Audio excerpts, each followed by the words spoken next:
ఇప్పుడే జీ5 app download చేయండి. చూడండి మీ ఫేవరెట్ టీవీ షోస్ ఎప్పుడైనా ఎక్కడైనా. అమ్మా, యాగం పరిపూర్ణమైంది. మనస్ఫూర్తిగా నమస్కారం చేసుకోండి. అవని, యాగం పూర్తయిపోయింది. యాగం పూర్తయ్యే సమయానికి సూరమ్మని ఎలాగైనా కనిపెడతానన్నావు. ఇంతవరకు ఆవిడికి సంబంధించి ఒక్క క్లూ కూడా దొరకలేదు. ఈ సందర్భంలో నీతో కొన్ని నిజాలు మాట్లాడాలవని. పురాణ కథలలో భర్తలు భార్యలను బలి చేసేవారు. ఓటమి పాలు కాకూడదనో, ఇచ్చిన మాటను తప్పకూడదనో కారణాలు ఏమైనా అయ్యుండొచ్చు. నిర్దయగా భార్యలను ఇబ్బంది పెట్టేవారు. చంద్రవంశంకు చెందిన పాండవులు ద్రౌపదిని జూదంలో తాకట్టు పెట్టారు. సూర్యవంశపు రాజైన సత్యహరిశ్చంద్రుడు చంద్రమతి తాళిని తీసివమన్నాడు.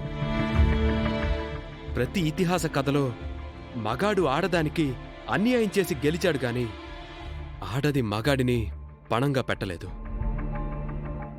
ఇప్పుడు నువ్వు నన్ను పణంగా పెట్టావు, కాని గెలవలేకపోయావు. ఎలాగైనా సాధిస్తాననే నీ తొందరపాటు నన్ను బలి తీసుకోబోతుంది, మనిద్దరినీ విడదీయబోతుంది. యాగం మొదలయ్యే వరకు తెగ హడావిడి చేశావు. మొదలైన తర్వాత ఇలా వచ్చి మొహం చాటేశావేంటి?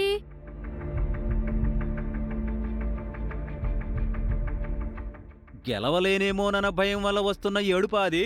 అంతేగా మరి.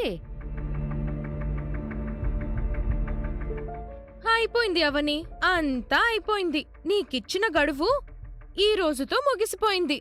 తర్వాత నువ్వు ఎలాంటి ఆటలాడినా అనవసరం. నువ్వు చెప్పినట్టుగానే యాగం పూర్తి చేశాం. నీకిచ్చిన మాటని మేము నిలబెట్టుకున్నాం. మాకిచ్చిన మాటను నువ్వు నిలబెట్టుకో. నీకిదే ఆఖరి రోజు. తెల్లవారితే నువ్వు మా ఇంట్లో ఉండే అర్హతను కోల్పోతావు. మీ అబ్బాయి దొరికితే అతని చేత తాళి కట్టించుకుందాం అని అనుకున్నాను. బట్ అతను దొరకలేదు. దొరుకుతాడనే ఆశ కూడా కనిపించడం లేదు. అంతా నా బ్యాడ్ లక్. ఇంకా మీరు శ్రీకర్ గారిని నాకిచ్చి పెళ్లి చేయక తప్పదత్తయ్యా.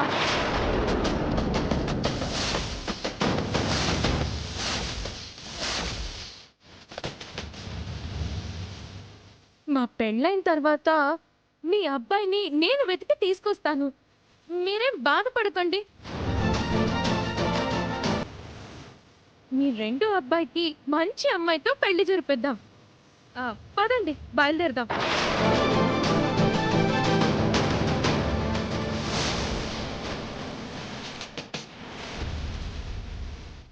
జీ5 యాప్ డౌన్లోడ్ చేసి అన్ని ఎపిసోడ్స్ పూర్తి ఉచితంగా చూడండి.